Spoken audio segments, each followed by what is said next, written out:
Assalamualaikum warahmatullahi wabarakatuh. Nama saya Rijaluddin. Saya asal dari Yogyakarta. Perjalanan saya kira-kira hampir 10 tahun ya jalankan DNC. Nah, kenapa saya jalankan? Banyak orang bertanya ya. Latar belakang saya guru les privat. Tadi banyak yang latar belakang mahasiswa. Saya juga mahasiswa 20 tahun yang lalu. Saya hampir 40, Bapak Ibu ya, usia saya saat ini. Ya, tadi saya perhatikan banyak sekali yang masih muda-muda, ngotot-ngotot, luar biasa. Saya salut, saya bangga ke teman-teman semuanya. Tepuk tangan untuk Anda, masih muda-muda ya. Kenapa saya jalankan usaha ini? Sebenarnya saya pribadi termasuk yang susah sekali di prospek DNC. Susah sekali. Upline saya, sponsor saya Pak Ahmad Setiawan, Bronze Lion, penerima mobil ya sama plane. Beliau prospek saya follow up itu lama sekali, berbulan-bulan. Tapi karena saudara, ya sering ketemu akhirnya dan sebel. Kalau yang presentasi prospek itu teman atau saudara itu memang nggak enak banget. Karena setiap ketemu ngomong TNC, setiap ketemu ngomong TNC. Tapi mungkin bagi saya dulu enak, akhirnya menjadi anugerah. Saya bersyukur pada Allah, akhirnya saya putuskan jalankan TNC. Nah, beliau follow up saya itu lama sekali. Dan yang membuat saya akhirnya klik itu ini Bapak Ibu. Saya kuliah itu ikut orang. Makanya tadi banyak yang kuliah bisa biaya sendiri. Saya kuliah itu biaya sendiri ikut orang. Kesempatan untuk seperti anak muda bisa main kemana-mana nggak ada sama sekali. Akhirnya menikah. Setelah menikah bekerja. Jadi guru les. Penghasilan nggak cukup. Saya bekerja lagi. Ya, jualan helm, jualan sandal. Setelah sholat subuh saya jualan sandal. Di depan pabrik di Sleman namanya J Lighting. Setiap pagi. Sampai sore malam saya masih mengajar. Ya karena memang merasa hidup ini nggak adil. Orang kaya semakin kaya, orang susah semakin susah. Orang kaya semakin enak, orang susah semakin susah. Dan waktu itu ada beberapa kejadian yang membuat hati saya harus mengatakan saya harus jadi orang kaya. Saya sudah punya anak satu waktu itu. Anak saya masih kecil namanya Alvin. Setiap naik motor ketika perempatan, ada perempatan lampu merah, dia selalu pegang mobil. Jadi kalau berhenti di perempatan, dia pegang mobil. Rasanya ser gitu di hati itu kayak gerak gitu darahnya itu. Ya Allah rasanya ya. Apalagi lagi hujan. Mertua saya itu di Solo. Saya dari Jogja, sering sekali sama istri saya sama anak saya kehujanan. Sering sekali kehujanan. Pakai jas hujan. Jadi kalau punya anak kecil kehujanan, sebagai ayah itu nyesek sekali di dada. Waktu itu kenapa orang kok yang enak-enak, yang tidak enak gitu ya. Orang kaya semakin kaya, nah akhirnya dikasih pinjam ini. Jadi Pak Wawan itu masuk saya lewat bisnis. Ini BMW, nggak tertarik. Kapal pesiar nih, keren ini ada anak muda dari Bandung, usia sekian, dapat ini. Saya nggak tertarik. Biasalah, namanya promosi pasti baik-baik, betul ya. Nggak ada namanya ini yang gagal, nggak ada ya. Nama promosi pasti baik. Hati saya dulu gitu, negatif lah. Ini masih muda, BMW keren, gratis, biar aja lah. Jadi memang dulu saya nggak tertarik, bener-bener nggak tertarik. Ditunjukin BMW, waktu itu ada parade waktu itu ditunjukin di Berlin, tahun-tahun 2003-an gitu kan. Visi di Berlin kasih pinjam gitu ya. Tetap nggak tertarik waktu itu. Kenapa? Bapak Ibu teman-teman, saya sebagai makhluk pragmatis, butuh alasan yang sangat masuk akal. Kenapa saya harus lakukan itu? Kan pragmatis itu kayak patung, diem. Sebelum ada alasan yang kuat, dia nggak akan gerak. Alasannya apa saya jalankan TNC? BMW enggak tertarik, ini enggak tertarik. Jadi butuh alasan yang sangat kuat sehingga benar-benar tergerak. Nggak tahu ya, saya memang karakternya gitu. Jadi nggak mudah tertarik, nggak mudah kaget, nggak mudah heran. Oh itu peringkat ini pindah, biar aja biasa banget. Oh itu gini, biar biasa. Oh ini gini loh, so what biasa. Kompleks matis kan gitu ya, biasalah. Kenapa dulu saya mau jalankan TNC? Saya butuh alasan yang sangat kuat. Buat apa saya jalankan usaha ini? Karena saya nggak mau ikut-ikutan gitu kan. Nah untungnya dikasih pinjam buku ini. Yang pertama The Business School, yang kedua The Cash Flow Quadrant. Pak Wawan itu kasih pinjam itu. Tapi sebelumnya ya ada perusahaan multi level lain yang sering bahas buku ini. Cuman saya cuekin aja gitu kan. Setiap saya mengajar, dia juga mengajar, selalu ngomong buku ini. Saya minta pinjam buku dari Pak Ahmad Setiawan. Mas Wawan ada nggak buku Cash Flow Quadrant atau Business School? Ada, udah dikasih pinjam. Nah, ketika saya baca satu kali nggak paham. 2 kali baca lagi, sampai saya baca 3 kali.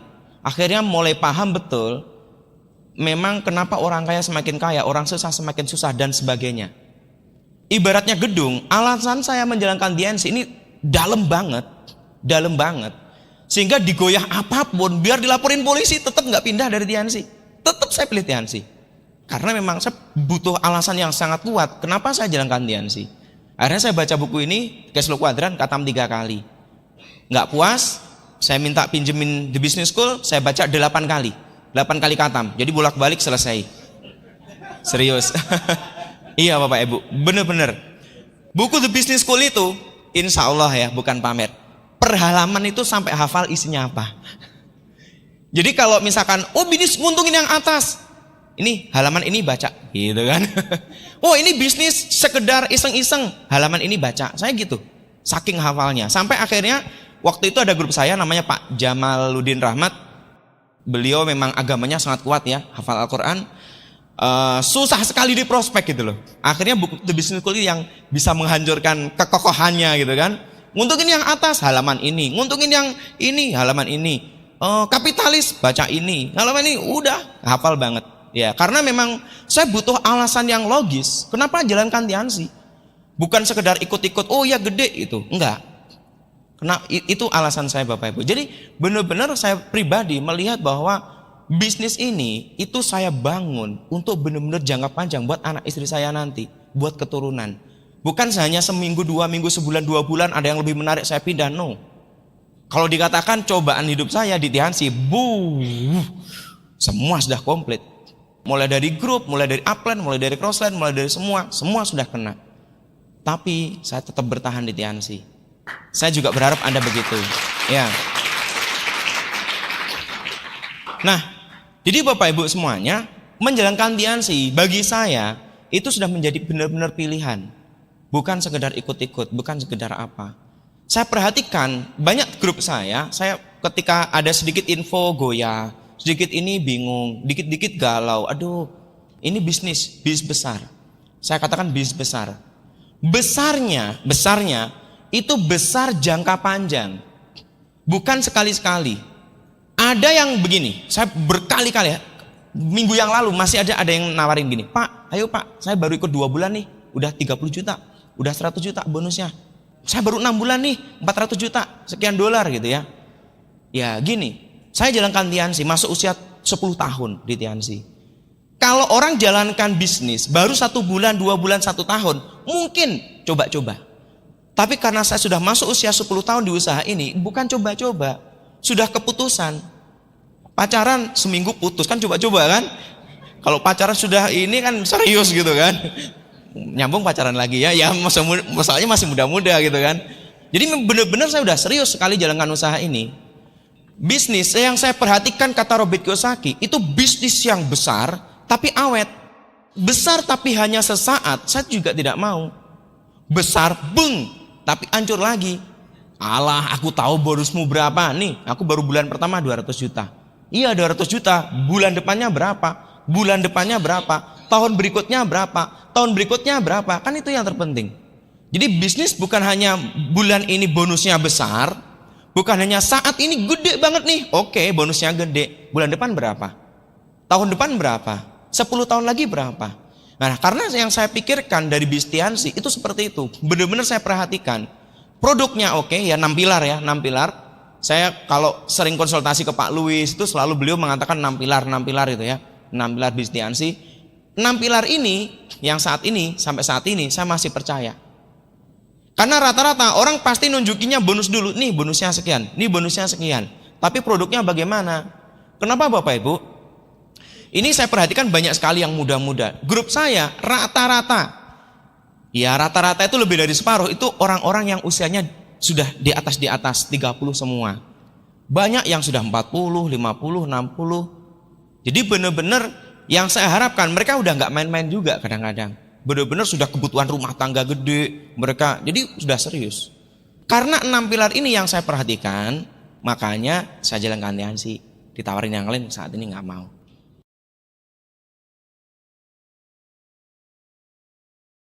Bisnis DNC itu murni mengandalkan hukum rata-rata.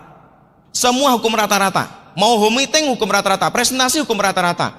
Nah, oleh karena itu bukan masalah bakat, bukan masalah pinter, bukan masalah usia, bukan karena keahlian, bukan, tapi banyak melakukan. Nah, ini saya kasih gambaran yang paling gampang, seperti dadu ini ya, punya sisi 6 sisi. Artinya setiap dilempar, kemungkinan untuk keberhasilan keluar angka tertentu, misalnya menginginkan angka 6, setiap dilempar keinginan angka tertentu itu semakin besar. Dilempar lagi, tentu angkanya lebih besar. Dilempar lagi, tentu angkanya lebih besar. Dilempar lagi, tentu angkanya lebih besar. Kemungkinan keluar angka yang diinginkan lebih besar. Jadi sebenarnya kalau ingin tahu rahasianya, selalu jawabannya apa? Presentasi. Saya sering sekali konsultasi ke Pak Luis. Pak, gimana Pak memperbesar grup saya? Lakukan aja lah banyakin meeting. Pengennya kan harapan beda gitu ya. Apa yang canggih gitu loh ya. Konsultasi ke director loh, saya BBM Pak Luis. Setiap saya tanya, Pak gimana Pak grup saya gini? Pengennya, mungkin Bapak Ibu ya teman-teman kalau ada grup atau bahkan Anda sendiri, selalu kalau konsultasi ke upline, pengennya sesuatu yang beda. Ini canggih, ini cara tertentu beda nih, caranya beda nih. Sebenarnya sama caranya, yaitu banyakin, jumlahnya tingkatkan. Entah jumlah home meeting, entah jumlah cek kesehatan, banyakin aja. Yang penting banyak melakukan. Sebenarnya di situ. Nah, jadi Bapak Ibu, dimanapun itu, kapanpun itu, di lokasi manapun, mau Jakarta, mau Bandung, mau di Jogja, sama banget. Saat ini saya lebih sering tinggal di Jawa Timur, di perkampungan banget, di desa itu. Sama aja kok ternyata. Kadang-kadang kan gini ya, mungkin kalau Anda tawarkan bisnis ini, tawarkan ke prospek gitu ya, tawarkan ke anak yang muda, kadang bilang, wah ini cocoknya buat ibu-ibu, produk kesehatan kan, ibu-ibu yang cocok. Tawarkan ke ibu-ibu, waduh kalau saya mah nggak ada kenalan, temennya sedikit, anak muda tuh yang banyak kenalan. Yang di Bandung, waduh di Bandung nih banyak orang tahu Tiansi, di kampung-kampung tuh yang gampang gitu kan. Yang kampung sama, di sini mah susah, produknya mahal, nggak bisa dijual. Sama sebenarnya, yang saya alami sama. Mau di kota, mau di kampung, mau mahasiswa, mau yang sudah ibu-ibu, bapak-bapak, kakek-kakek, nenek-nenek, hukum rata-rata tetap terjadi. Kalau orang tahu basic hukum rata-rata ini, sebenarnya ya, tidak ada orang frustasi di Tiansi. Hanya saja, memang ada yang bilang, tapi kan kalau orangnya lebih pinter ngomong, lebih jago ngomong, lebih berhasil, setuju. Kalau orangnya lebih kira-kira cakep misalnya kayak Pak Rizky gitu ya, tentu banyak lebih menarik gitu ya. Senyum aja join gitu kan. Join gitu. Ya tentu ada pengaruhnya gitu. Tentu ada pengaruhnya. Tetapi tetap naik turun dari hukum rata-rata tetap berlaku. Nggak akan jauh-jauh banget kok. Sama aja. Saya sering banyak sekali grup konsultasi. Pak gimana Pak grup saya ini Pak secara menaikkan. Tetap sama ujung-ujungnya banyakin melakukan. Entah banyakin presentasi, banyakin home meeting, entah banyakin cek kesehatan. Tetap di situ kuncinya. Nah Bapak Ibu semuanya, ya saya sendiri juga mengalami naik turun bis di usaha ini. Untuk menaikkan, banyakin juga melakukan. Enggak ada yang lain. Nah, supaya presentasi banyak, supaya grup yang join semakin banyak, pembelinya semakin banyak, tentu daftar nama. Saya pribadi, itu paling, saya ngomongin ke diri sendiri, saya termasuk orang yang tidak begitu peduli dengan daftar nama. Ada gampang lah, di BB juga ada, gampang lah. Tapi ternyata Bapak Ibu, saya pelajari dari kasus saya pribadi, dari grup saya sendiri, ternyata kunci penyebab musababnya grup tidak berkembang, ternyata daftar nama. Konsultasi nih grup, aduh Pak gimana saya tembus enggak ini, omsetnya kenapa gitu kan, kenapa nggak bisa begini, kenapa nggak bisa begitu, kenapa nggak bisa begini, kenapa nggak bisa begitu. Ujung punya ujung, saya cek lagi, presentasinya gimana? Banyak Pak, berapa? Wah pokoknya banyak lah, catet 3 gitu ya. Kok bisa presentasi cuma 3? Habis Pak daftar nama, nggak punya. Masa nggak punya daftar nama? Banyak daftar nama, buku telepon ada, Facebook ada, Twitter ada, WeChat tuh, shake. Wow itu sedunia ngumpul jadi satu. Prospecting saat ini bisa, apapun bisa dilakukan. Tetapi yang terpenting memang daftar nama ini itu menentukan nantinya. Konsultasi lagi, omset nggak tembus, omset nggak gede, target nggak masuk, ya ujung-ujungnya daftar namanya sedikit, ujung-ujungnya nggak banyak daftar nama.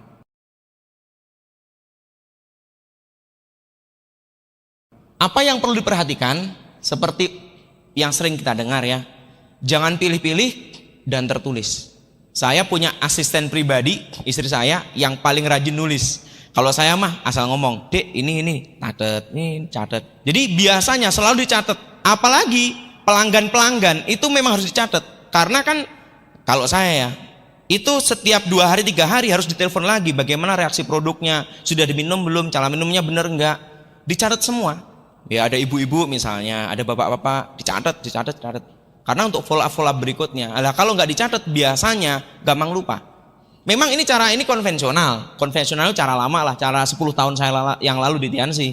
Tapi ternyata dipraktekkan sampai kapanpun tetap cocok. Karena memang daftar nama ini harus dicatat.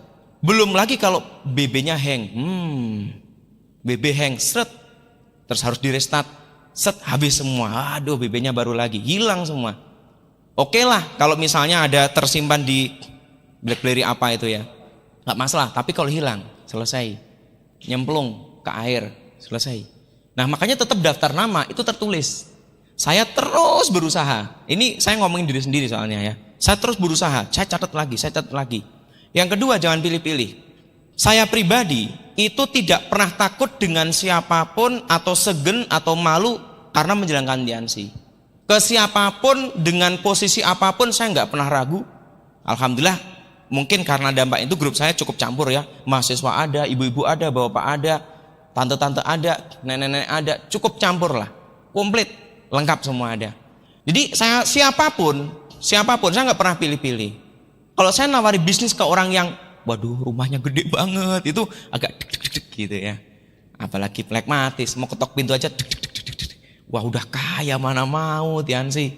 Apalagi mobilnya mobilnya bagus, saya kan masih naik motor mana mau. Oh ya Bapak Ibu, saya dulu sebelum kenal Tiansi sepeda motor pun saya nggak punya. Benar-benar susah deh pokoknya. Parah deh kalau ngomong dulu ya, susah banget. Ya Allah, alhamdulillah ya kenal Tiansi. Penghasilan saya dulu sebelum Tiansi cuma 200.000. Kos, sudah menikah ya kos, kamar mandi kos saya itu nggak ada pintunya. Jadi kalau mandi bawa sarung. Iya, bener. Cuman pintunya itu model seng, terus dijepit gitu pakai bambu, terus digeser, brek. Nah kalau mau mandi lagi tutup jrek gitu. Kalau nggak bawa sarung kan kelihatan di pojok-pojoknya. Makanya kalau mandi pasti bawa sarung ditempel gitu. Jadi saya bersyukur banget dengan Tiansi. Karena saya lihat banyak orang yang di Tiansi nggak bersyukur, pindah ke yang lain, di sana malah remek, lebih parah. Ya kalau saya sih tetap bersyukur kuncinya. Bersyukur, apapun yang terjadi bersyukur kalau saya. Nah, jadi saya nawarin siapapun itu nggak pernah takut. Mau orang penghasilan berapa? Kenapa Bapak Ibu? Kenapa saya ibaratnya pede gitu, pede. Pertama, memang begini, itu masalah mindset ya, masalah pola pikir. Kalau niatnya cari prospek untuk jadi downline, niatnya untuk dapat uang dari produk, kadang-kadang memang ada perasaan nggak enak gitu. Karena udah kepikiran dan itu pasti kecewa nanti kalau nggak join. Kecewa, aduh nggak join, udah gini, udah ngarep gede gitu. Nah kalau saya, karena saya tahu saya dulu bagaimana, kenapa saya dulu jalankan Tiansi, akhirnya seperti apa, dan alhamdulillah seperti ini. Pola pikir saya balik, seandainya orang itu join dan dia hidupnya berubah, dia pasti bersyukur. Kalau toh enggak, minimal saya dapat pahala memberi info positif. Orangnya nggak tertarik, orangnya nggak join, dia nggak beli produk. Minimal saya kasih info, Pak, kalau nanti butuh produk atau ada keluarga yang kurang sehat, Bapak bisa hubungi saya nanti. Jadi dalam otak saya menghubungi saya bukan biar dapat duit, enggak. Siapa tahu orangnya pakai produk dan sehat, bisa beri solusi. Orangnya nggak join dapat pahala. Kalau join dia dapat pahala, dapat duit, gitu. Bapak Ibu, alasan kenapa Robert Kiyosaki dan temannya namanya Mike, kenapa jalankan network marketing temannya Robert Kiyosaki? Robert Kiyosaki kan kaya nih di business school tuh. Dia punya teman yang sudah kaya raya. Kenapa jalankan network marketing? Nah, di situ ada alasan bahwa dia pengen bantu orang lain. Orang kaya, oke, dengan cara konvensional biasanya cukup sulit membantu orang lain yang levelnya bisa sama dengan dia. Contohnya direktur nih, mau bantu orang yang sangat susah nih, ekonomi susah kayak Rizal dulu ya. Untuk jadi dia kan sulit. butuh waktu, butuh pendidikan, butuh modal, butuh relasi, butuh mindset. Susah loh. Jadi orang kaya, orang sukses tuh susah. Gampang Tiansi, bener-bener gampang. Tiansi pokoknya ngotot, pokoknya kerja, pokoknya mau melakukan. Kalau menurut saya itu sudah 50% lah. Faktor keberuntungan, faktor berikutnya masih ada sih. Tapi untuk hanya modal itu aja, itu orang bisa berhasil. Coba kalau di luar, modal, teman, relasi, faktor keberuntungan juga ada, lingkungan, cuaca, banyak sekali. Makanya Bapak Ibu, biasanya orang untuk bangkit dari keterpurukan itu lama. Tapi kalau dari Tiansi, biasanya cepat. Biasanya cepat. Asal bertahan, asal mau inovasi, asal mau berusaha. Udah banyak contohnya, grup saya, bintang 5, omsetnya 1 juta, 2 juta. Bintang 7, omsetnya tiba-tiba hanya 10 juta, 5 juta. Ya, bintang 6, habis-habis gitu loh. Entah faktor apa. Untuk bangkit, cepet. Dia komitmen, rata-rata hanya butuh 2-3 bulan, gede lagi grupnya. Ya kan kita nggak tahu faktor X di bisnis itu apa. Kalau orang lain biasanya di luar sana untuk jatuh bangkit lagi sulit. Terus terang Bapak Ibu, saya pernah punya masa yang sangat jelek di Tiansi. Punya masa lalu yang benar-benar buruk. Tahun 2010-2011 itu masa tersulit, terjelek hidup saya selama di Tiansi. Banyak sekali masalah, full masalah.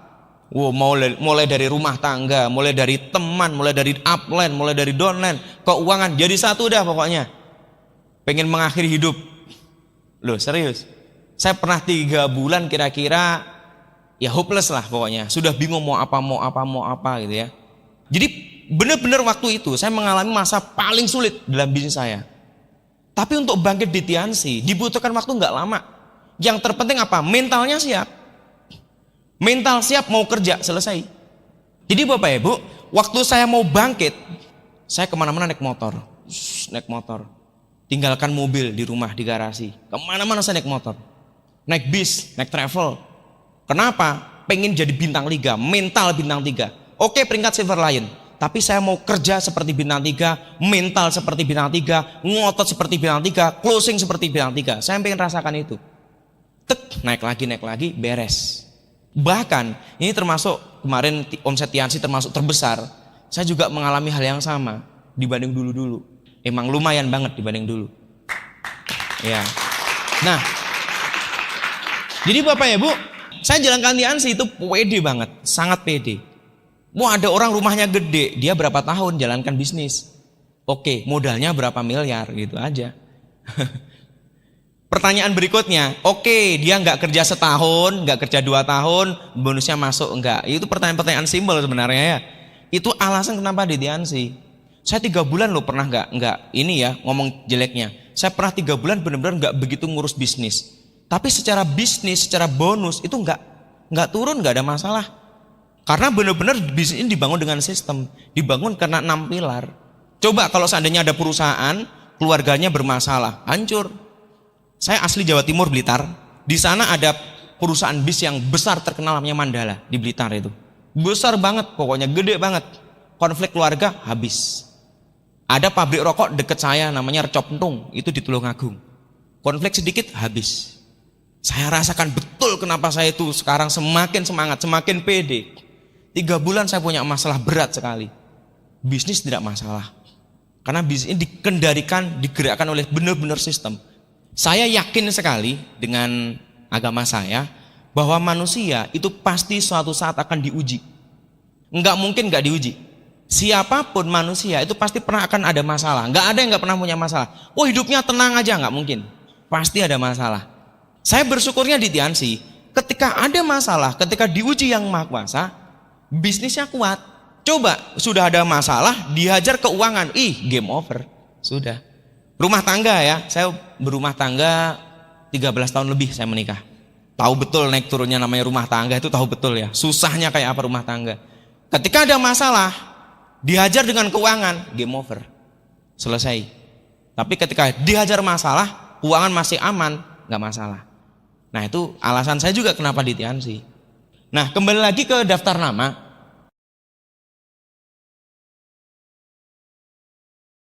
Memang daftar nama ini nggak boleh pilih-pilih. Siapapun hajar aja.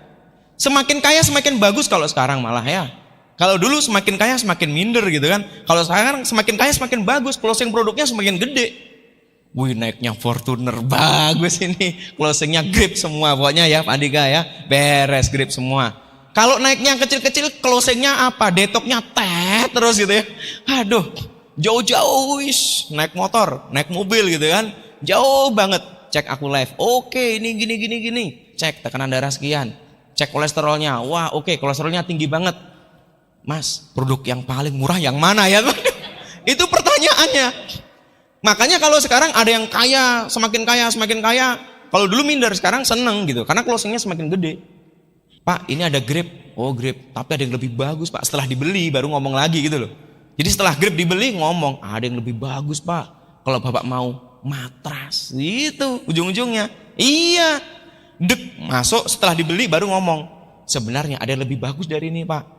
Yang lebih bagus lagi, misalnya orangnya beli teh. Yang paling murah apa teh? Ceritain teh kayak apa? Teng cerita. Setelah itu di atasnya lagi ada yang lebih bagus dari teh Pak. Citin citosan gitu kan. Cerita apa manfaatnya? Betul. Saya baru pulang dari Kendari. Ya, baru bangun grup di Kendari sana. Begitu. Ketemu orang kerja di pertambangan, anaknya pembalap nasional gitu ya. Waktu itu saya ngobrol-ngobrol. Ketika saya ke sana udah beli citosan ternyata. Tawaran grip, udah punya grip, udah naik sampai matras akhirnya gitu. Ya kan begitu. Closing ini, ada yang lebih hebat loh, lebih bagus dari ini produknya. Apa? Cerita di atasnya lagi. Nah itu kalau daftar namanya begitu. Makanya sekarang daftar nama semakin lengkap, semakin pede, nggak masalah. Karena memang Tiansi punya kekuatan bisnis dan punya kekuatan produk. Nah apalagi sekarang sudah keluar bisnis promotion yang sangat gampang itu untuk cerita. Saya punya teman SMA. Saya ceritakan Tiansi itu agak susah memahaminya. Saya keluarin bisnis promotion, gampang banget dia memahami. Oh, jadi saya ikut produk sekian, terus ngajak teman sekian, produk boleh dijual? Boleh dijual, modal kembali. Terus cari 3 teman, bintang 4. Inilah, gampang banget bisnis promotion. Jadi bintang 5, jadi bintang 6, jadi bintang 7. Gampang sekali. Ya, jadi memang sekarang ini menjalankan Tiansi menurut saya jauh lebih gampang dari dulu. Kalau misalnya ya buat daftar nama, ya biasanya pasti nanya gitu kan. Kemungkinan orang tahu Tiansi, kemungkinan belum tahu Tiansi. Kalau yang saya hadapi kebanyakan udah tahu Tiansi. Udah di situ pertarungan. Karena Bapak Ibu, saya paling suka itu apa ya? Logika itu seneng banget. Jadi logika gitu ya. Kenapa begini, kenapa begitu, kenapa begini, kenapa begitu. Jawabannya ini, jawabannya itu suka banget. Nah, potensi daftar nama itu banyak banget. Apapun mau ini, mau itu bisa sebenarnya membuat daftar nama. Kalau zaman dulu membuat daftar nama itu coba bisa diperhatikan rata-rata orientasinya bisnis saja. Awal-awal saya jalankan Tiansi itu rata-rata nggak tahu produk.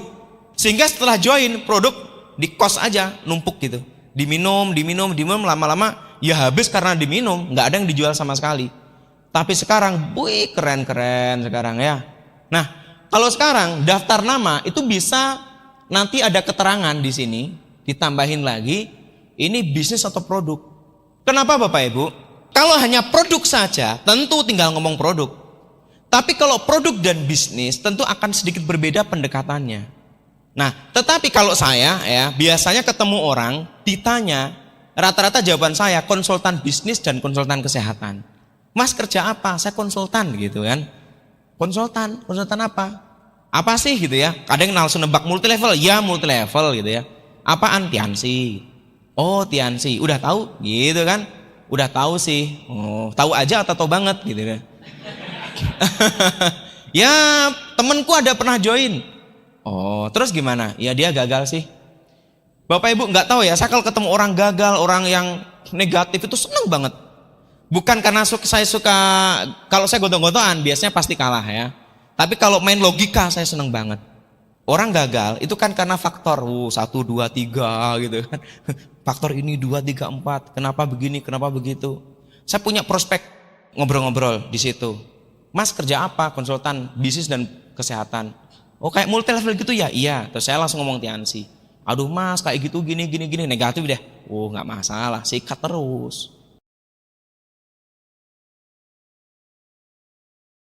Ya, kenapa Bapak Ibu? Sebenarnya kembali lagi kenapa saya pede banget dengan Tiansi, karena kalau yang saya alami, saya bukan berusaha ya, saya menjalankan Tiansi itu apa adanya. Bagus saya bilang bagus, jelek saya bilang jelek. Ya, bonus saya gede saya bilang gede, kalau kecil saya bilang mau gede gitu. Bonusnya berapa? Udah dapat duit yang banyak. Mau banyak gitu saya bilang. Baru mulai ini serius nih. Kalau mau ayo bareng sama saya. Biasanya saya gitu kan. Alah buktiin dulu ya, biasalah kan gitu-gitu biasanya. Jadi memang ketika membuat daftar nama itu kalau zaman dulu murni daftar nama untuk murni hanya presentasi bisnis. Kalau sekarang ada produknya. Bapak Ibu, saya benar-benar belajar dari bis ini itu banyak sekali.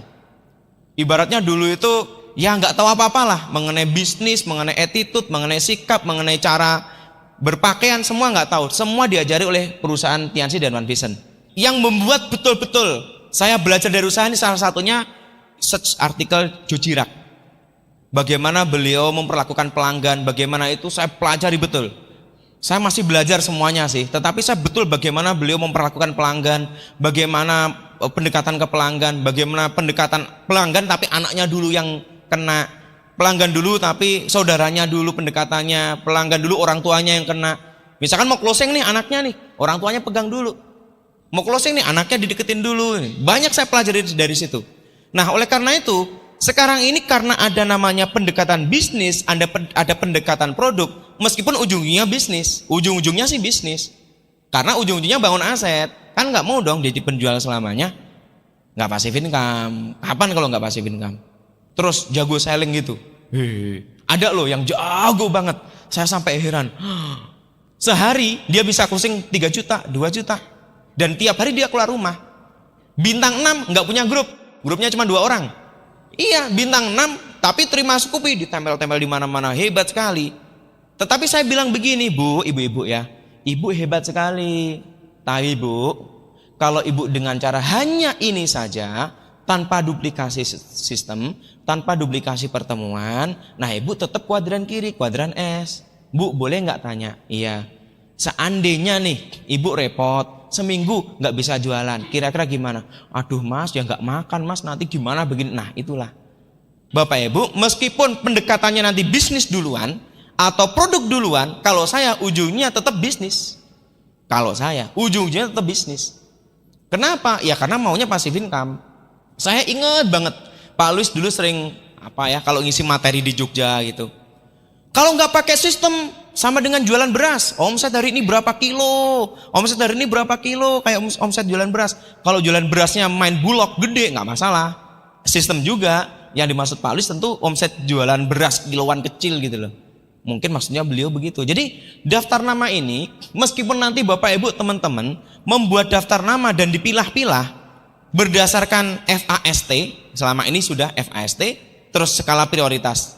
Plus nanti ada produk atau bisnis, itu hanya masuk pendekatan aja. Ujung-ujungnya bisnis lagi nanti. Kalau saya begitu, nanti Anda boleh konsultasi lagi ya ke upline masing-masing baiknya bagaimana. Karena tiap grup punya karakter. Sekarang ini di Tiansi karakternya macam-macam. Ada yang peringkat royal tapi omsetnya 200 juta gitu. Ada gitu. Saya juga heran, royal 200 juta gitu ya. Ada yang cuman CP, Pak. Wah Pak saya CP tapi 50 juta gitu ya. Sekarang ini macam-macam makanya Bapak Ibu, apa yang saya sampaikan ini tentu nanti tanya lagi ke upline-nya ya. Karena pengalaman saya tentu akan berbeda dengan pengalaman Anda. Malah ada beberapa grup saya royal gitu ya, 600 juta omsetnya gitu ya. Ya macam-macam lah pokoknya. Tergantung grup, setiap grup tentu punya karakter masing-masing.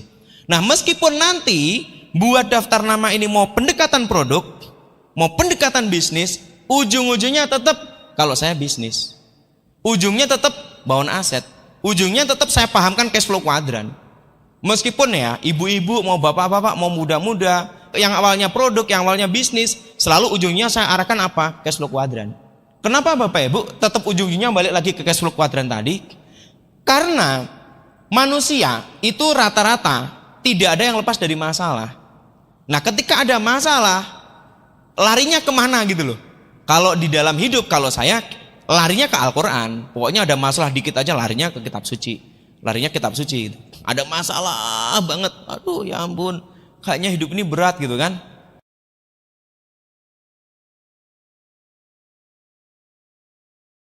Udah, setel aja siapa gitu ya. Larinya ke situ. Sama dengan konteksnya bisnis Tiansi. Ketika ada masalah, ketika ada begitu banyak problem, larinya kalau saya cash flow kuadrat business school. Makanya di tas saya ini selalu ada cash flow kuadrat business school. Selalu saya bawain. Ada ini di dalam. Selalu saya bawa. Ya, di pesawat saya baca, di mana saya baca gitu ya. Selalu saya bawa itu. Kenapa? Karena memang setiap ada masalah di usaha ini, saya ingat dulu, saya tujuan menjalankan Tiansi untuk apa? Bangun aset. Oke, bangun aset butuh waktu, kesabaran. Karena Bapak Ibu, membangun aset sampai stabil itu butuh kesabaran betul, butuh waktu. Kadang begini ya, Bapak Ibu, moga-moga Anda tidak mengalami apa yang saya alami. Saya berharap, saya dulu punya bisnis stabil banget. Nah, ada masalah yang mengganggu bisnis, tapi bukan masalah di Tiansinya, tapi masalah sama upline, masalah sama downline, sama crossline, sama keuangan rumah tangga, masalah banyak sekali. Ketika ada masalah, ini bisnis jangan terganggu. Gak boleh ganggu, gak boleh terganggu. Nah, ketika itu rujukan saya apa? Kitab suci cash flow kuadran gitu kan, kitab suci bisnis. Nah, Bapak Ibu semuanya, saya masih melihat banyak di teman-teman saya, grup saya juga banyak yang mudah menyerah. Saya juga heran ya, kenapa mudah menyerah? Mudah sekali putus asa. Nah, saya perhatikan karena begini, di Tiansi ini kan biayanya sangat murah, terlalu murah. Bahkan bisa dikatakan gak punya duit juga bisa. Meskipun potensinya besar sekali potensi Tiansi. Siapa bilang potensi Tiansi gak besar? Besar sekali. Cari uang di Tiansi, kalau ngotot 5 juta Anda, itu bisa dikatakan lumayan gampang dibanding di luar sana gitu loh. Tapi karena awalnya permulaan bisnisnya rendah, modalnya rendah, biasanya mudah sekali orang mengeluh, mudah berhenti. Nah, kalau di Tiansi, saya perhatikan begitu. Apalagi di sini tidak ada bos, tidak ada orang-orang yang ngawasin. Kalau di luar sana biasanya kan ada bosnya gitu, semangatnya kerja. Gede gitu. Modalnya gede, wah semangat gitu. Atau begini ya, karena modalnya kecil tidak keren. Oh, bisa jadi. Bisnis saya apa? Kafe, modalnya berapa? 1M, keren dong. Bicara income gak kalah, belum tentulah. Saya punya temen, dia buka kafe, modalnya 2M. Dia bilang, keuntungan per bulan berapa? Ya bersih sekitar 1,5% lah, 2%. Berapa kira-kira? Ya sama Tiansi nggak kalah lah, sama BL 8 ke atas. 2M modalnya, tapi kan keren karena 2M-nya. Karena di sini modalnya nggak gede, kadang-kadang nggak keren juga gitu loh. Pencucian mobil, teman-teman saya rata-rata saya kenalan banyak yang pencucian mobil gitu-gitu. Memang modalnya gede-gede. Kalau di Tiansi ini kan nggak kelihatan ya, kantornya nggak jelas, bener ya? Apalagi kalau di survei bank itu paling saya jengkel di survei bank. Kalau bank survei selalu tanya, Pak kantornya bagaimana? Pokoknya yang kantornya mana, ininya gimana, ini gimana. Saya bilang, Pak, Bapak butuh saya bisa bayar atau butuh kira-kira hanya sekedar itu? Kalau gitu aja nih ini kantor saya bisa aja. Yang penting kan bisa bayar. Keuangan saya bagus, rekening kan bagus. Itu repotnya kadang-kadang di Tiansi, makanya banyak yang kadang-kadang nggak pede gitu. Bener Bapak Ibu, saya cerita dikit. Saya punya saudara kerja di bank pemerintah. Kalau saya perhatikan sih kehidupannya biasa banget. Yang membuat saya heran, PD bangganya, PD-nya itu melebihi saya gitu loh. Padahal saya udah punya mobil beberapa, rumah beberapa. Ini teman-teman Jogja juga, saya dan beberapa grup juga lagi siap-siap mau bangun kos ngikuti Pak Rizky ini. Doain Pak ya. Saya bersama 3 teman udah mau kapling-kapling tanah, mau beli kos-kosan, ngikuti jejak beliau. Saya perhatikan saudara saya yang kerja di perusahaan bank ini, dengan naik motor, dengan kerja, ya Allah, kalau kerja di bank gila. Jam 8 malam pulang, jam 10 malam pulang, tiap hari. Apalagi akhir bulan, wih, tidur di kantor, pulang subuh. Yang saya heran, pede dia, bangga dia, ngalahin Silver Lion gitu loh. Begitu pede, bangga gitu. Makanya kadang-kadang modal kecil ini bisa menjadi alasan orang begitu mudah berhenti. Apalagi yang tidak paham bisnis, omset turun dikit ngeluh, omset turun dikit nangis, omset turun dikit berhenti. Bapak Ibu, mana ada bisnis yang stabil? Saya pengen tahu. Saham aja naik turun, harga emas naik turun. Saya kalau harga emas mantengin terus karena saya suka investasi Antam, emas batangan. Saya suka banget. Pas lagi itu kemarin turun sekitar bulan Juni, saya beli agak banyak tuh, tek gitu. Karena pas lagi jatuh-jatuhnya, sekarang lagi turun nih 470-an kalau nggak salah per gram. Lagi turun nih. Cakep, beli aja. Pasti ntar lagi di atas 500 lagi. Ya kok malah ngomongin emas sih? Ngomongin Tiansi, ini Tiansi. Maksudnya gini loh ya, bisnis Tiansi itu keren, cool, keren, duitnya gede, cakep gitu loh maksud saya ya. Bapak Ibu, ya.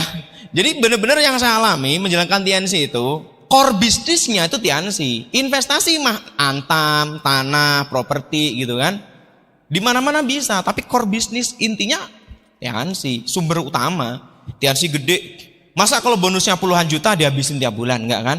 Investasi. Ya, kalau saya mas antam udah banyak, ya kan udah gede, saya beli properti biasanya. Ini baru jalan lagi lah. Dulu sih sudah pernah, tapi ada kesalahan biasalah. Ujian kan mau naik kelas. Ya, asik lah. Kalau nggak pernah ujian, nggak pernah naik kelas. Yang kedua, kenapa gagal? Nah, ini disiplin diri. Banyak saya perhatikan yang nyenengin upline kerjaannya, pura-pura kerja. Banyak banget gitu ya. Kalau ada upline-nya, semangat, iya Pak, siap. Di rumah molor gitu ya. Jadi nggak ada disiplin diri. Bapak Ibu, kerja di kantor ya, itu pasti disiplin diri. Saya pribadi itu begini, saya tuh suka sekali mempelajari orang gitu loh. Kenapa ya dia bisnisnya besar kayak Pak Jamal ya. Kemudian ini Pak Anggi ini, saya banyak belajar, nanti lagi Pak ya, belajar Pak ya. Pak Rizky terutama, bisnisnya gede-gede. Karena baru aja ada New GL-nya Pak Hasibuan. Kenapa bisa begitu? Kenapa besar? Saya suka sekali mempelajari. Nah, biasanya pebisnis yang disiplinnya tinggi, itu memang perusahaannya bagus. Ada 2 toko nih. Yang satu pelayanannya ramah banget. Jam 7 udah buka. Jam 9, jam 10 baru tutup. Sampingnya agak sedikit judes. Bukanya agak siangan, tutupnya juga semaunya. Pasti lebih laris yang disiplin. Di Tiansi saya perhatikan juga sama gitu loh. Pagi-pagi udah set goal, cek downline ya, konsultasi upline, cek downline lagi. Yang disiplin seperti itu pasti bisnisnya besar. Nah, saya perhatikan karena di sini rata-rata nggak ada bos, nggak ada atasan, nggak ada ini, betul semaunya. Iya nggak bisa Bapak Ibu. Karena kalau nggak ada disiplin diri ini nggak jalan. Apalagi sekarang saya. Kalau dulu masih ada upline gitu, masih upline deket banget lah ya di Jogja. Masih ketemulah beberapa hari sekali. Sekarang upline saya Pak Luis. Ketemu paling berapa bulan sekali. Ketemu jarang banget. Gimana mau nggak disiplin diri? Udah Rijal, kamu hilang pun omsetku juga utuh, selesai. Benar nggak? Ya paling kurang-kurang 1%, nggak ngefek gitu ya. Apa nggak bete seandainya begitu? Makanya nggak mungkin Pak Luis sesibuk beliau ngontrol saya, ngecek. Nah Bapak Ibu, apakah Anda harus ditanyain upline omset baru kerja? Kan nggak mungkin kan? Atau kira-kira upline suruh CPM baru CPM? Kira-kira gimana? Halo downline, CPM hari ini berangkat. OP yuk OP, baru berangkat gitu. Nggak akan besar Bapak Ibu. Kalau Anda nggak punya disiplin diri, nggak akan pernah jadi bisnis besar, nggak pernah jadi upline yang hebat, nggak pernah punya bonus yang besar, nggak akan pernah jadi leader yang mandiri. Kalau nggak punya disiplin diri.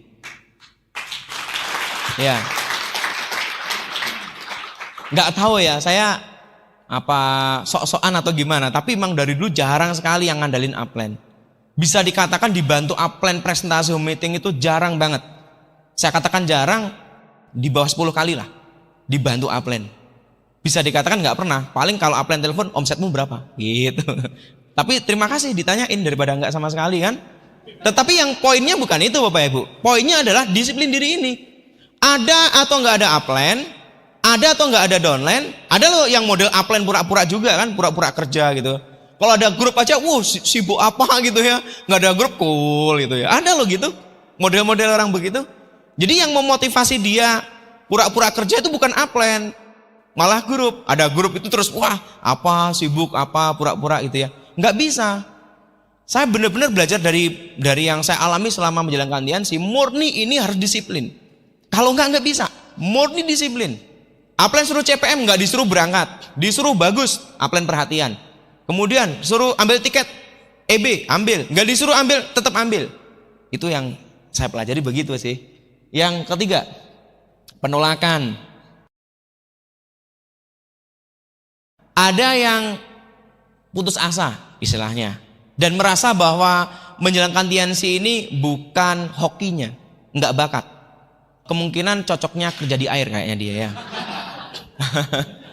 Pak, saya ini kok di Tiansi udah setahun Pak, tetap aja bintang 4. Sebenarnya saya tuh cocok nggak sih dengan Tiansi?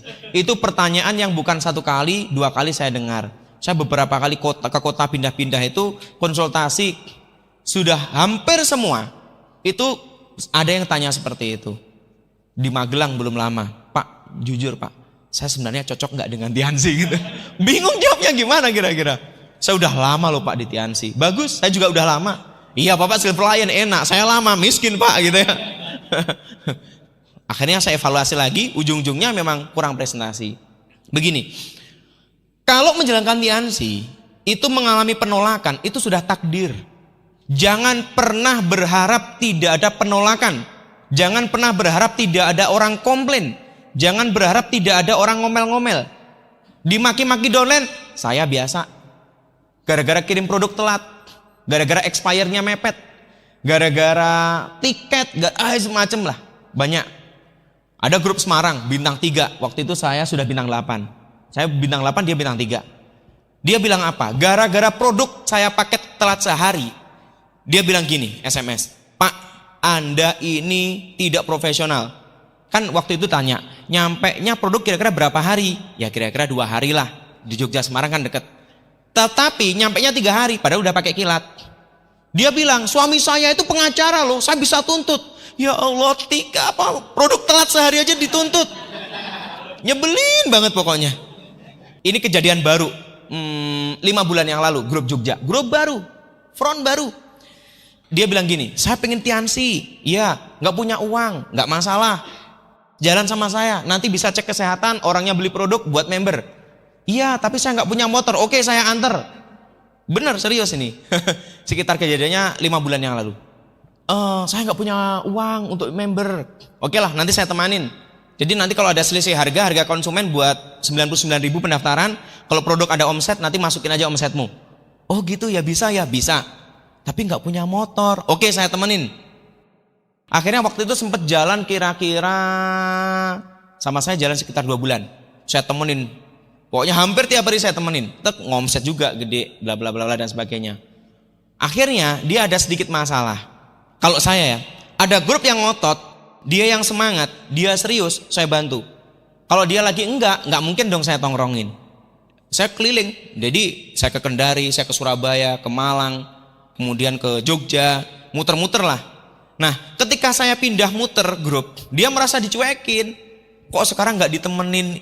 Ya ampun, orang baru bintang 4, mintanya di tiap hari ditemenin. Ya grup saya kan banyak, apalagi ke Hongkong juga, kemana-mana. Nah, dia tersinggung. Wah, sekarang nggak ini ya. Ngomongnya pokoknya nyakitin banget. Sekarang nggak perhatian ya. Sekarang ya sudah nggak mau bantu. Saya bilang, nanti coba siapkan jadwal home meeting presentasi. Saya atur jadwal saya dulu. Wah, sekarang sibuk. Bukan sibuk, grup saya emang gede. Kan tahu saya Silver Lion, saya bilang gitu. Jadwal saya kan banyak. Bener, saya bilang begitu. Tetapi dengan jawaban seperti itu, maunya ditungguin gitu loh, maunya ditemenin gitu. Ya repot kalau minta ditemenin terus. Akhirnya ngomongnya nggak enak. Wah, sekarang gini. Ngomongnya nggak enak banget lah pokoknya. Nyakitin banget. Gila, produk dikasih pinjam buat member. Buat closing, dia juga bisa dapat duit dari situ banyak. Plus dianterin, nggak pakai bensin, makan dibayarin, gila banget gak? Itu pun diomelin lagi. Jadi Bapak Ibu teman-teman, jangan berharap ya bahwa di Tiansi itu apa-apa mulus, enggak. Pasti mengalami hal-hal seperti itu, nggak mengenakan biasa gitu loh. Diomelin pelanggan, saya minum produk ini, kenapa nggak langsing-langsing? Iya kan. Kenapa saya udah habis sekian paket, tetap aja. Biasalah menghadapi hal-hal seperti itu. Jadi namanya proses penolakan, proses tidak menyenangkan, itu wajar di Tiansi. Apa ada petinju berharap nggak kena pukul gitu? Saya pengen jadi petinju, terus tapi nggak pengen dipukul, ya nggak bisa lah. Petinju gimana nggak dipukul ya? Ya pasti dipukul, itu wajar.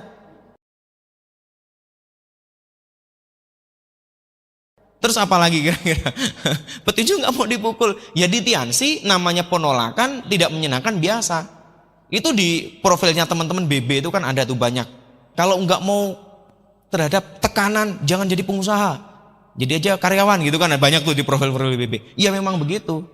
Jadi kalau ada beberapa temen grup saya, itu kenapa berhenti memutuskan? Karena gagal istilahnya ya. Sebenarnya gagal itu karena dia memutuskan gagal sih. Nggak ada gagal di Tiansi. Nggak ada loh orang gagal di Tiansi. Nggak ada. Asal mau coba lagi kan gagalnya hilang gitu. Wah hari ini saya gagal. Iya, tapi kalau nyoba lagi gagalnya kan hilang. Jadi berhasil lagi. Karena yang terpenting kan happy ending. Betul nggak Bapak Ibu? Sekarang gini deh Bapak Ibu, teman-teman semuanya mau proses menjalankan Tiansi itu tidak enak, menjijikkan, buruk. Semua jadi satu. Tapi ujung-ujungnya tetap penerima Scoopy, terima family car, tetap bintang 8. Kan itu tetap endingnya. Yang lain kan jadi lupa Bapak Ibu. Masa lalu tidak menyenangkan, grupnya hilang, grupnya hancur. Semua kan orang lupa. Yang diingat adalah Anda ketika berhasil, setuju nggak? Nah, itu yang saya pelajari dari usaha ini. Yang saya perhatikan rata-rata begitu. Entah penolakan, tidak menyenangkan, dan sebagainya. Itu hanya prosesnya. Yang penting happy endingnya. Kenapa Bapak Ibu? Ketika Anda menjalankan Tiansi mengalami hal-hal yang tidak baik, hal-hal yang buruk, itu semua orang itu punya cerita masing-masing. Dan semua cerita hidup seseorang itu menarik diceritakan. Dan semua orang punya cerita yang berbeda. Jadi kalau Anda sekarang mengalami apapun perjalanannya di Tiansi, perjalanan hidupnya, perjalanan tidak menyenangkan, semua punya cerita masing-masing. Dan cerita hidup Anda itu menarik disaringkan. Tapi kalau Anda nanti berhasil, makanya jangan pernah berhenti, jangan pernah menyerah, jangan pernah putus asa sebelum Anda finish. Kalau saya kuncinya di situ. Kalau berhenti, kalau menyerah, game over. Tidak ada cerita menarik, ceritanya buruk semua. Oh Pak, saya dulu naik motor, bannya bocor. Tapi sharingnya ketika udah bintang 8, cakep. Wih, iya kan? Oh Pak, saya dulu jalankan Tiansi, diputus pacar. Alhamdulillah bisa cari lagi ya. Bukan. Bagus gitu loh. Tapi endingnya bagus. Tapi berkat itu Pak, gara-gara diputus itu, saya jadi termotivasi. Saya harus jadi bintang 8. Bagus. Semua orang punya cerita masing-masing. Jadi kondisi apapun Anda hari ini, saat apapun, situasi apapun, itu menarik diceritakan nanti. Ketika berhasil. Penolakan itu wajar. Penolakan itu wajar. Nggak ada namanya nggak pernah penolakan. Oke. Proses hidup. Ulat kepompong kupu-kupu. Ini cerita yang paling saya suka, salah satunya dari Robert Kiyosaki. Semua manusia tidak pernah hidup hebat tanpa proses susah. Nggak ada. Semua pasti mengalami masa sulit dulu sebelum jadi orang hebat, sebelum jadi orang sukses, sebelum jadi orang yang luar biasa.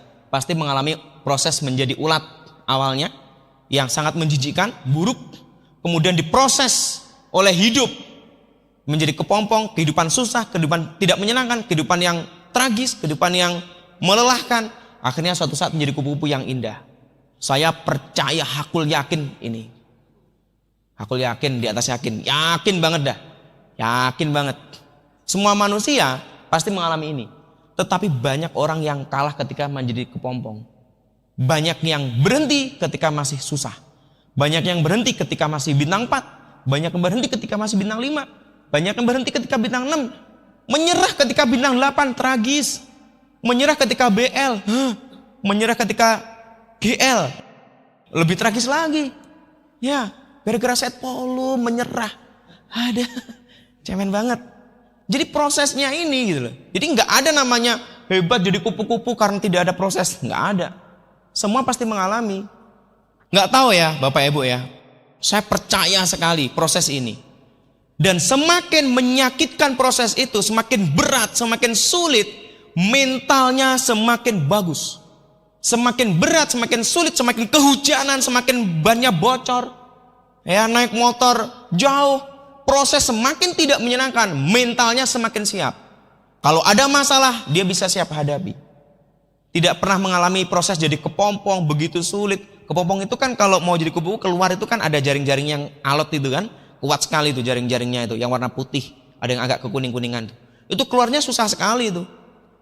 Nah, jadi ulat yang berubah jadi kepompong mau jadi kupu-kupu, itu proses mau jadi kupu-kupu sebenarnya kan menguatkan sayapnya, menguatkan tubuhnya supaya nanti kan terbangnya kuat. Nah, kadang-kadang banyak yang tidak siap diproses di situ.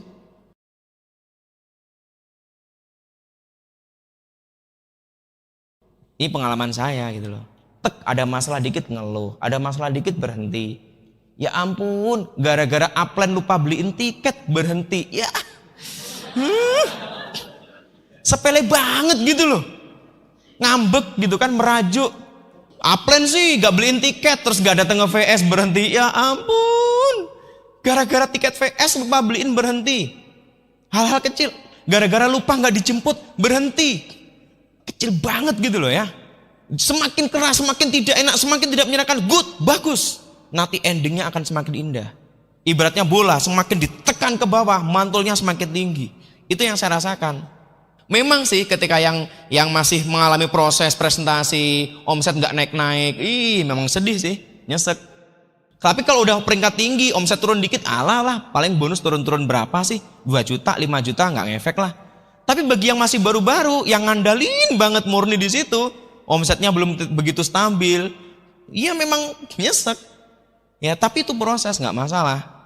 Memang yang saya rasakan, salah satu hal saya menikmati bisnis Tiansi, itu kalau saat ini ya, yang saya syukurin itu persahabatan pertemanan. Bapak Ibu kalau di grup saya itu Upline Dolen Group ya, ini ada grup saya namanya Mas Agus. Di grup saya bintang 6, 7, 8 saya main remi itu biasa gitu. Wah main remi, saya Silver Lion ditutup sama bintang 3-nya, tepok Pak, kena itu. Biasa aja sih, nggak masalah. Tapi nggak tahu justru yang saya rasakan, bisnis ini dengan seperti itu menguatkan. Grup saya rata-rata paling kalau nongkrong ya warung kopi, main remi, udah. Kalau yang lain nggak ada yang kenal soalnya ya. Ya. Nah, jadi memang yang saya rasakan bisnis ini itu luar biasanya di situ. Kalau uang ada deh, masa kurang sih uang di situ? Hidup yang dicari apa sih? Kalau saya sesuai agama saya, di dunia bahagia, di akhirat bahagia. Di dunia baik, di akhirat baik. Baiknya di dunia itu apa sih? Enaknya makanan. Adalah di Tiansi. Kurang apa sih enaknya makanan di Tiansi? Apalagi ke konferensi ya di luar negeri. Apa sih nikmatnya hidup di dunia? Punya rumah ada kok. Mobil ada, mobil mewah ada. Apalagi nikmat dunia yang kurang gitu loh. Jadi di Tiansi itu apa sih yang kurang? Tapi sebagai nikmat di dunia yang diberikan Tiansi, kalau bagi saya udah cukup banget. Ya kan? Tidur melek, bonusnya tetap gede gitu kan. Tidur melek, grup luar negeri tetap gede gitu kan, tetap asik. Rumah bagus gitu kan. Ya untuk standar orang Indonesia lumayan mewah gitu kan, sudah di atas 1M. Terus kemudian mobil lebih dari 1. Kan kurang apa? Kadang-kadang saya bingung, teman-teman kurang bersyukur di Tiansi. Kemudian menariknya Bapak Ibu, di Tiansi ini persahabatannya kuat, temannya kuat, nggak ada saingan dah. Ya cuman kalau ada yang bonusnya gede, lebih gede, sedikit panas itu wajar lah ya Pak Rizky ya. Ada New GL itu tek gitu kan, cepet-cepet cari grip gitu ya. Ya wajar, tetapi secara umum saya melihat ini luar biasa bisnis. Bahkan saya ditanya temen, masih di Tiansi gitu kan? Kamu masih di Tiansi? Masih, kenapa? Itu denger-denger Tiansi rame terus di Twitter, di Facebook.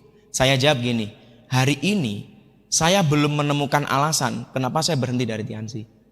Alasannya apa? Duitnya ada. Seluruh badan yang saya pakai dari Tiansi. Anak saya pakai Tiansi. Susunya anak saya, semuanya, istri saya, semua bajunya dari Tiansi semua. Dan sampai hari ini bonusnya juga masih puluhan juta, mobilnya masih ada beberapa, rumah juga ada, lebih dari 1 tentunya. Terus mau keluar Tiansi mau cari apa gitu loh. Kalau orang bilang belum 1M, oke lah, memang belum 1M. Tapi untuk sebagian nikmat di dunia, udah lebih-lebih dah. Kenikmatan dunia apa sih? Nginep hotel paling mewah, berapa sih hotel paling mewah? Tetap di Tiansi luar biasa. Makanya Bapak Ibu, saya jalankan Tiansi sampai hari ini, dan saya benar-benar berharap Tiansi ini menjadi bis kita semua, bis kita bukan hanya sekarang, bukan hanya saat ini, tapi jangka panjang. Dan Bapak Ibu, sebenarnya proses menjalankan Tiansi tidak begitu sulit. Lakukan terus, terus lakukan, jangan pernah berhenti. Karena leader itu benar-benar nanti akan ditemukan. Anda akan menemukan leader yang benar-benar militan nantinya. Entah di kedalaman berapa, entah di kelebaran berapa. Akan ketemu leader yang hebat, yang akan bersama Anda, mau membangun bisnis dengan serius, bareng-bareng bekerja, ya susah senang, kemana-mana juga bareng, dan nanti akan di panggung kemenangan juga bersama. Terima kasih, itu saja sharing dari saya. Sukses buat kita semua. Jangan pernah berhenti, jangan